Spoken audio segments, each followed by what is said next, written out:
Welcome back again, and today we will discuss lexical chunks. Lexical chunks are pairs or groups of words that are normally found together. They are normally used as a single part of speech and writing. You can use these in vocabulary and speaking building exercises. Examples would be: by the way, up to now, upside down, out of my mind. Teaching lexical chunks. In the previous section we talked about lexical chunks as if they were a single useful unit in vocabulary building. To further complicate things, we know there are 6 different styles of lexical chunks a teacher should be aware of. These are fixed and separable. Collocations, such as widely traveled, rich and famous.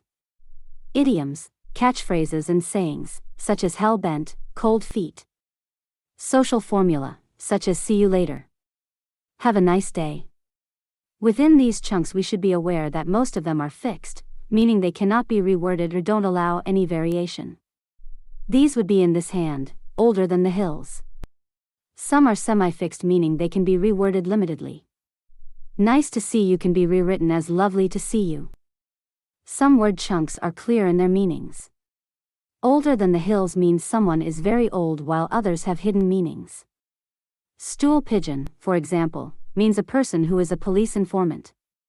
The ability to learn lexical chunks is the biggest separation block between beginners and advanced students. The grammatical rules to these are very different and many are out of the norm.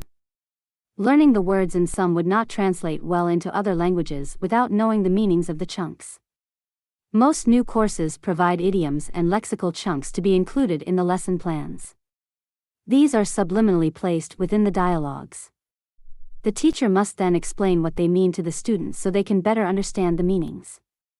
Many students are familiar with the expression "I don't know" or "I don't understand" long before they have been presented with the rules of present simple negation. By increasing their vocabulary and phrases, a teacher can explain the grammatical rules later. One way a teacher can use lexical chunks is by utilizing wall posters. When I taught in Korea, I used many wall posters with sayings.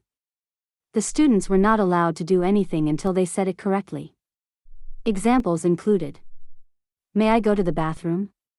Teacher, how do you spell this word? Teacher, how do you say this? Songs to teach lexical chunks. On top of spaghetti. All covered with cheese.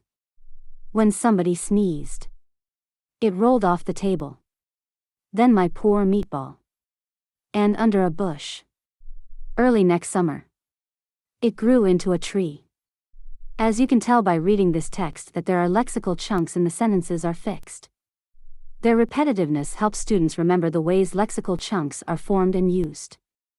However, this song is not only useful to teach lexical chunks, it can be utilized to teach prepositions: under a bush, onto the floor, into the garden, etc.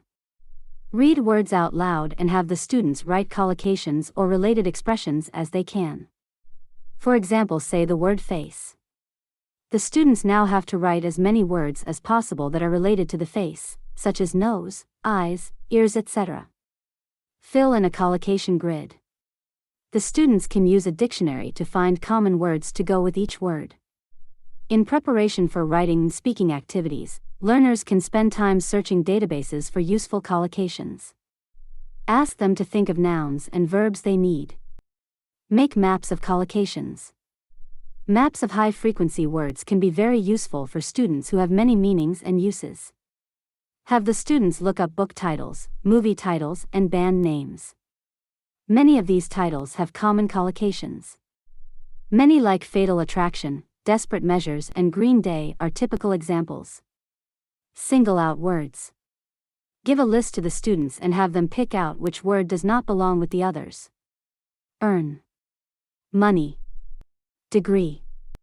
Living. Salary. Interest. Place.